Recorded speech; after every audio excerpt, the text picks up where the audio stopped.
Hello everyone, welcome to the today's session on EduTap, in which we are going to cover a very important report, that is Financing for Sustainable Development Report 2022. Now why we are covering this report? Because reports and indices are very important for the RBI Grade B, NABARD Grade A and SEBI Grade A exam. And most important point is that why this report is important, because it is a United Nations report. So guys, whenever we cover about the reports and indices, all of you are required to cover the reports and indices on 5 dimensions. The very first dimension is the releasing body. The second one is the about the report, the methodology of the report. The third one is basically the important rankings of the report. Then the fourth one is the key findings, and the last one is the key recommendations of this particular report. So when we talk about the financing for the Sustainable Development Report 2022, which is being titled as Bridging the Finance Divide, so this particular report has been produced by the United Nations Department of the Economic and Social Affairs in collaboration with more than 60 other international agencies, which are basically part of the Interagency Task Force on Financing. So now moving on to the next important dimension, the financing. See, this report is basically based on financing, that is providing funds in order to achieve the United Nations Sustainable Development Goals, which are meant to be achieved by year 2030. And this specially focuses on 3 important goals. The very first one is the no poverty in the SDG list. Then the second one is the goal number 4, that is quality education, and third one is goal number 5, that is gender equality. But guys, apart from this, the whole list of the SDG is really very important for you to cover, as we all know that Sustainable Development Goals list are basically having total of 17 goals, and all of you are requested to cover all the 17 goals and remember them from the exam point of view. Now moving on to the third important dimension, that is the key findings of this particular report. So this report basically tells us that COVID-19 pandemic has basically pushed 77 million more people into the extreme poverty in year 2021. And guys, these people are basically those people who were living on USD 1.90 a day or less than that. So here you can see that the number of people living in the extreme poverty was basically 812 million in 2019, which has basically increased to 889 million people by year 2021.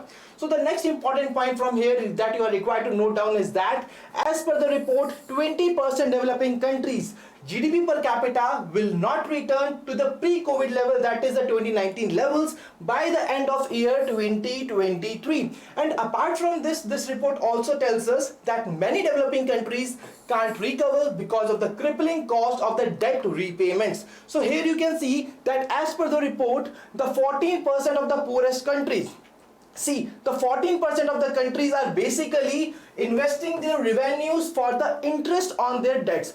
But when we talk about the rich countries are basically investing 3.5% of their revenue for the interest on their debts. So that is which is making the difference here for these particular developing countries, which are not able to which are not going to recover as early as possible because they are crippling because of the cost of debt repayments.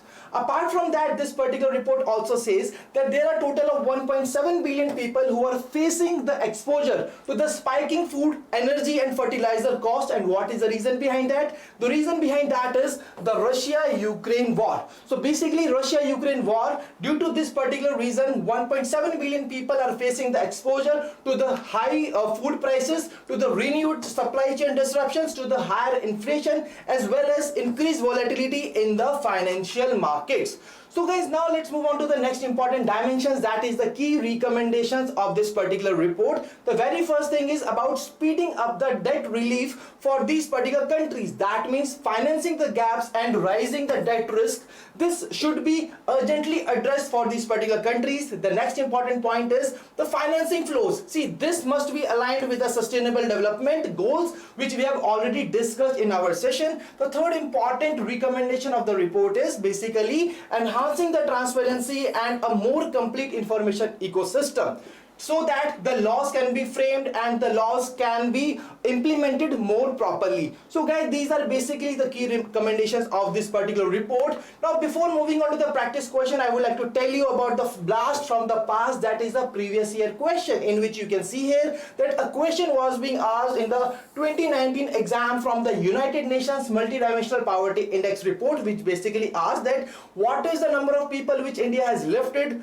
out of the poverty between this particular period, and the answer was 271 million people. And guys, on the similar lines, a question can be framed on this particular report as well. So here in this question, what you are required to do, you are just required to identify the incorrect statement in relation with this report which we have discussed. So what you are required to do, you are just required to focus on the keywords. In the very first statement, you can see that it has been released, it has been launched by the UNDESA. The second statement says that as per the the report, COVID-19 pandemic pushed 1.7 billion people into the extreme poverty. But as per our observation and as per our discussion, total 77 million people were being pushed into the extreme poverty. The third statement says that 20% of the developing countries' GDP per capita would not return in 2019 levels by the end of 2023, which is absolutely right.